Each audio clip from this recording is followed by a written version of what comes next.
Assalamualaikum dan salam sejahtera. Kita bertemu lagi dalam SAS View di channel SAS TV. Kepada Anda yang baru mengikuti kami, sila tekan subscribe. Pada yang sudah subscribe yang punya channel, terima kasih kami ucapkan. Oke, tanpa membuang masa lagi, saya bersama dengan dua orang pundit saya. Macam biasa, Brother Wan, saya punya pundit tetap, dan hari ini spesial sedikit. Kita ada pundit jemputan, yaitu Brother Pian. Oke, orang lama SAS juga nih. Oke, tanpa membuang masa, Wan. Game week yang ke-20. Southampton 1, Arsenal 3. Siapa yang boleh jangka? 3 hari yang lepas kita kalah dengan dorang di FA Cup 1-0. Tapi dorang tidak tahu bahwa itu adalah line up yang lain. Oke, semalam kita menang 3-1. Oke, aku tahu kita gembira, kita happy sebab kita sudah unbeaten setelah kita kalah dengan Everton 2-1. Lepas itu kita tidak pernah kalah sudah dalam PL. Out of 6 kita menang 5 dan kita cuma seri 1 dan 4 daripada game itu kita clean sheet. Oke, kau punya perasaan, Wan? Sebab kita kena tembus pada menit ketiga nih. Betul. Aku tahu kau apa nih? Cemas. Aku puas hati lah sebab kita sudah kalah time FA Cup tuh. So kita boleh balas dendam balik, revenge. Kita boleh menang 3-1. Cuma awal-awal tuh memang panik juga. Kan seawal menit ketiga. Terus gol. Tengok, aduh. Jangan kalah lagi nih kan. Tapi at the end of the game tuh kita tengok Arsenal very good mentality, which is orang betul-betul mau menang. That's why kita dapat result lah 3-1. Sebelum ni kalau kita ditembusi kalau kita yang dibolosi dahulu, selalunya mentality kita punya player akan down. Dan kita susah untuk mau catch up balik. Oke, selepas tu tidak sampai pun 10 menit, tidak sampai pun 5 menit. 4-5 menit begitu, Pepe sudah score, Pian. Tapi bagi kau lah, walaupun dia score, pendapat saya I'm not a big fan of Pepe, to be honest. Adakah dia sudah justify harga dia 72 juta dengan jaringan semalam tuh? Pada pendapat saya, jaringan dia semalam belum lagi justify dia punya harga lah, harga CCM dia semalam. Tapi Arteta sudah menukar corak permainan dorang, formasi dorang, taktikal dorang, di mana Pepe itu dia bertukar posisi dari kanan ke kiri dan Saka ke kanan. So mungkin ini untuk mengelakkan Pepe itu kurang dribbling lah mungkin untuk masuk ke tengah kalau dia bermain di sebelah kanan. So gol dia di mana Xhaka telah memberi trupas yang sangat cantik, dan seterusnya Pepe menjaringkan gol tersebut lah. Oke, bicara tentang Xhaka, sahabat saya di sini kalau kau mau tahu, dia ini adalah seorang pengkritik tegar kepada Granit Xhaka. Bukan Saka dia suka Saka. Granit Xhaka. Pada pendapat kawan, inilah Xhaka yang kita kenal.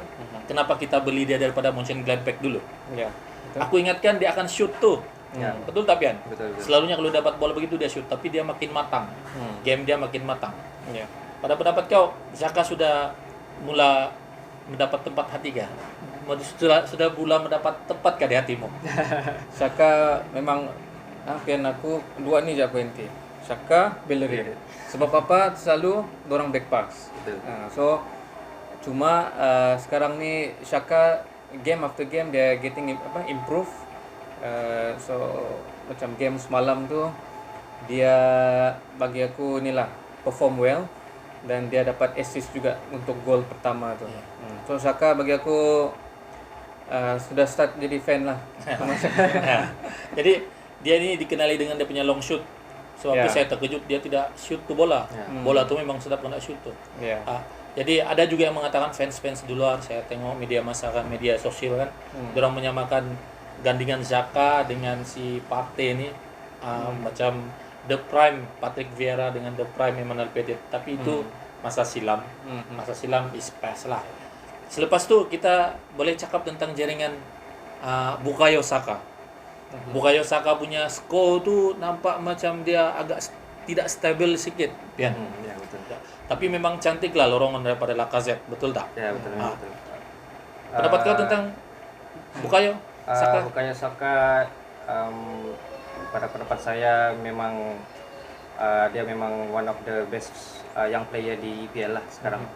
Dia bermanding Phil Foden dan sebagainya lah di EPL. Okay.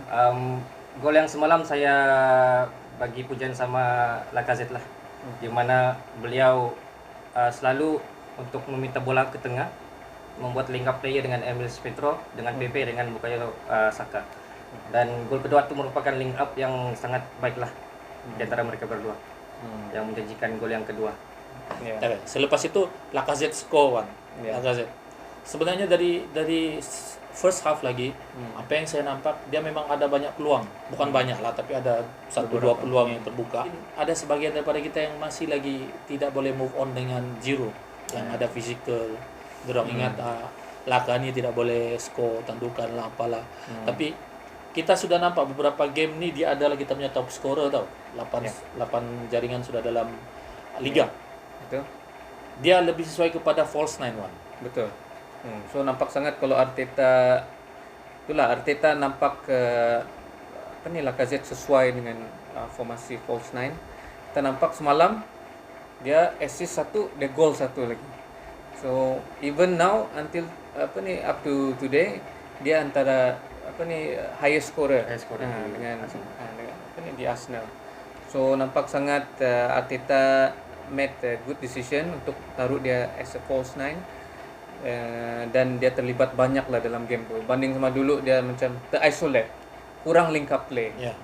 So saya harap Arteta terus letak dia di false 9 punya position. Lacazette ni, Saka, Smith-Rowe ni semuanya memang selalu meniti di bibir-bibir kita. Tapi satu nama yang baru yang saya mau beritahu sama kamu ni, Cedric Soares. Ya. Perasan tak bagaimana perbezaan permainan dia masa lawan Southampton di FA Cup dengan masa semalam lawan Liga. Walaupun dia bermain out of his position, bukan posisi dia. Dia adalah right footer, bukan left footer. Tapi dia ada create chances. Dia boleh track back. Pendapat kau tentang si Cedric Soares ni? Ya. Okey, kita sudah nampak dia boleh, mungkin tidak sehebat Tierney, sebab Tierney left footer. Ya. Tapi pendapat kau lah, adakah kita perlu mengeluarkan duit lagi untuk backup si Tierney ni ataupun sudah cukup si Cedric Soares? Bagi pendapat saya mengikut budget yang Arsenal bagi kepada Arteta lah. Kalau macam budget tu terlalu limited, sebaiknya gunakan player yang ada lah. Sebenarnya Cedric Soares ni memang ada pengalaman bermain di sebelah kiri sejak di Southampton lagi. Kemudian di loan ke Inter Milan, dia pun bermain di sebelah kiri juga. Tapi mungkin dia punya positioning tu ataupun dia punya crossing untuk sebelah kaki kiri tu mungkin tidak berapa kuat. So dia kurang digunakan lah di sebelah kiri. Tapi bagi pendapat saya pada waktu sekarang sebolehnya gunakan Cedric Soares sebaik-baik mungkin lah. Ya. Ya, betul. Dia adalah seorang backup yang sangat baik untuk Bellerin. Kadang-kadang saya rasa dia lebih baik daripada Bellerin. Ya, betul. Tapi mungkin sebab seniority, jadi Arteta lebih prefer kepada Bellerin. Okey. Enough tentang Southampton, sebab kita ada big game yang akan kita tempuhi di tidak lama lagi, 3 hari, 4 hari lagi, yaitu melawan Manchester United. Kita tahu kita kalahkan dorang di Old Trafford 0-1. Sekarang kita akan melawan di Emirates. Kita harapkan kita membawa momentum ini untuk kita tewaskan Manchester United yang tengah membongkak di atas sekarang. Gayat. Oh tidak. Gayat. Tapi Manchester City sudah potong dorang, tapi still dia berada di atas lah. Jadi prediction kau kan? Prediction kau Arsenal lawan Manchester United nanti. Ya, itulah macam kita tengok MU sekarang pun perform well kan. Baru-baru ni dia kalahkan Liverpool lagi Without penalty. Lagipun orang sekarang is top on the table kan. So dorang pun in a good momentum juga. Arsenal pun is not bad. 6 matches unbeaten. So if the same mentality yang dorang tunjukkan lawan Southampton tu kan, aku rasa dorang Arsenal boleh get a good result lah. So kalau aku tanya score prediction, aku predict Arsenal menang 2-1 lawan MU. Mesti mau menang sebab kita perlu menang ni so we can boost the momentum. Ya, sekarang kita kita boleh nomor kalahkan top league kan. Ya, Sebab nomor 8 dah cukup. tidak cukup, tidak cukup. Nah, kita Untuk- mesti mau untuk top 4 at least. Untuk Top klub 4 at sebesar least. kita nih Hmm. tidak cukup. Betul. Prediction? Prediction untuk saya Arsenal lawan MU macam prediction 1 lah 2-1. Sebab kita boleh nampak lah MU sekarang tengah on top. Sampai hati kamu bagi satu lagi ya. Kalau presiden dengar dia tidak suka nih. Kita tengok performance orang pada waktu terkini lah. Ah, MU sekarang tengah on top kan sekarang, jadi satu tu kira okey lah. Yang penting menang kan? Ya, yang penting menang. Ya. Bagi saya pula personally, saya tidak akan bagi dorang satu. Bagi saya kita pun sekarang on form. Ya betul. 6 matches unbeaten. Jadi saya rasa kita boleh menang 2-0. Clean sheet untuk Ben Leno lagi. Boleh, Jadi boleh. tetapi dalam kita akan menghadapi mereka, kita ada kebimbangan. Smith Rowe seperti seolah-olah terenjut-enjut. Ya. Ya. Thomas Partey pun seolah-olah cedera. Belum gitu. Kamu rasalah, oke, ini last kepada yang last. Soalan saya.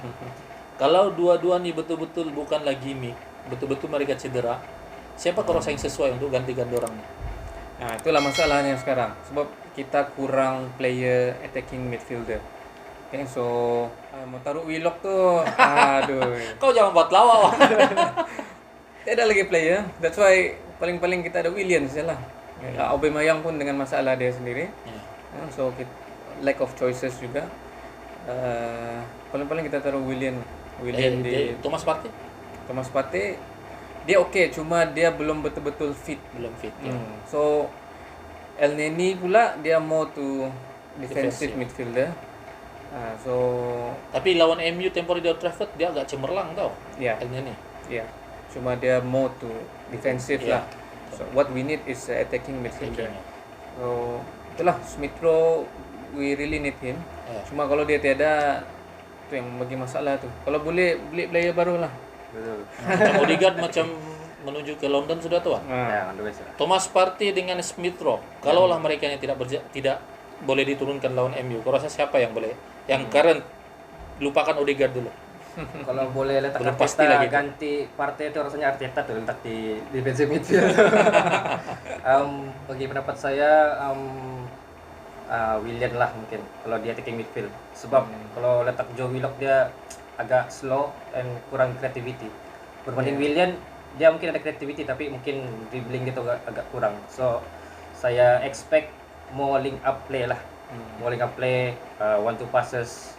So kita boleh buka defense MU tu lagi banyak lah. Ya. Okey. So more creating chances lah. Oh, Ya. Jadi maksudnya kamu dua bersetuju William lah. Ya. Nggak ada lagi dari mana? Ya, contoh, Ya. sebab nampak semalam macam bukan gimmick tuh. Saya pun risau sebenarnya. Ya. Jadi tempat Thomas Partey kita tahu sentiasa boleh diganti oleh El Neni. Sebenarnya itu bukan persoalan, tapi lebih kepada creativity, Wan. Ya, betul. Kita tidak creativity dan harapnya menjelang malamnya atau besok Odegaard akan di-announce. Ya. Semoga Ya, dia betul. Amin. Amin. Oke, jadi itu saja daripada kita, Wan. Oke. Kita menang lawan Southampton. Wan cakap lawan MU nanti 2-1, itu pun sama 2-1, menjawablah kamu sama presiden. Saya 2-0. Oke. Jadi itu saja daripada kami. Kita harapkan momentum yang kita tunjukkan, persembahan yang kita tunjukkan melawan Southampton, kita dapat sweet revenge dengan dorang daripada kekalahan di FA Cup itu kita dapat bawa ke Emirates menentang Manchester United nanti. Oke. Itu saja daripada kami. Jalan terus.